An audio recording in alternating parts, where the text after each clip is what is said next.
Ken McClellan. Al Lawson. Which one side are you on?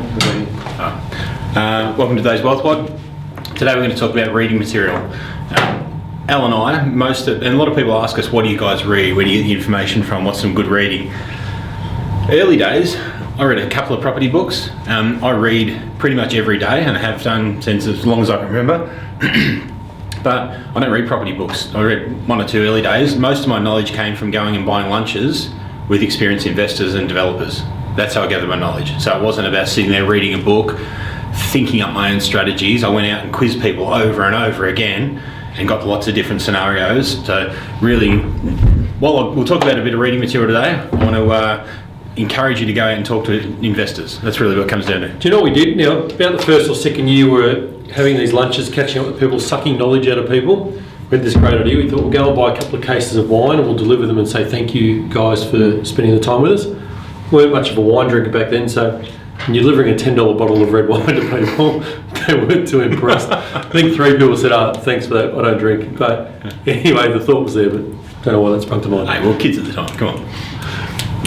But I'll go through a few books. So early days, I first came across the concept of capital growth, equity, and duplication by watching a VHS movie that my old man had got from somewhere, and it was the most basic video I've ever come across, and it was written by, was put together by Jan Summers. So Jan in the early days, and she's knocked out a few different books. Property Investing for Wealth. You got any of hers one? No, Jan. No, there you go. So, but yeah, Jan Summers. Some of the content, as far as the figures go, may be a little outdated, but the core basics are there. She taught me that land appreciates and buildings depreciate. Those basic fundamental rules you just can't go by. She didn't come up with them. She learned them from other investors, and I'm passing them on once again to you guys. Most of our motivation and being able to see property investing as a business, and I think this is more important, what I want to talk about to you guys about today. Property investing is a business, so we've got a couple of reads for you to knock out. Start with the first one. Old school. Get on that bad boy. So Rich Dad, Poor Dad. If you haven't read that, I read that in Malaysia, sitting by a pool one day. I read it about 6 times at pools all over the place, but... There's another Jam one, there you go. There's one. Rich Dad, Poor Dad, cash flow quadrant. So we've talked before about... This starts it off, but this one really gets into the detail, where the different types of cash are, and where you can drive and grow your portfolio, and where you need to focus on for wealth. A few other awesome books just off the top of my head. Jack Welch, From the Gut, really awesome book on business. I read a book, I don't know who it was written by, but it was something in the title of Grow Your Business by Having 3 months off.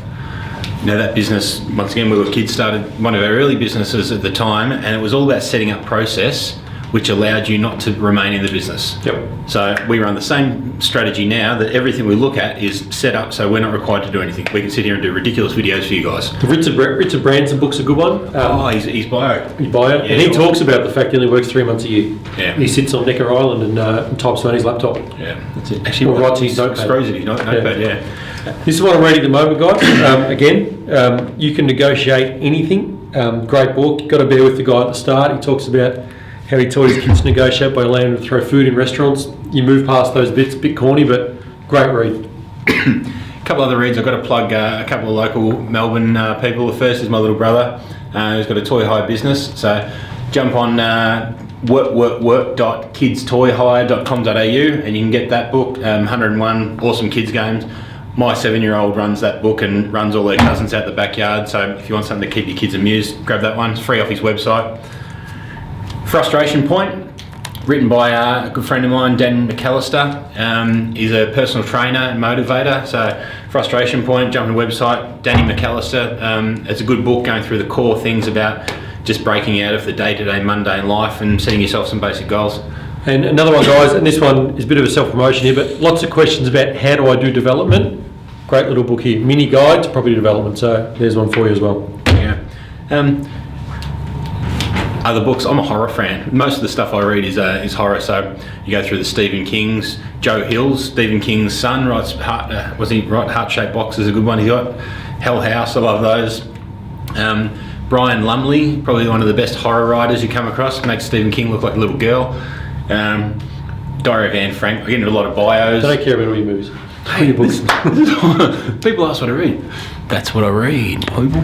Also magazines, they're good ones. Industry magazines, property industry. There you go. Hopefully that helps you guys. So talk to investors about property knowledge, read business books, because property investing is a business. Jack Reach is good. Jack Reacher sucks.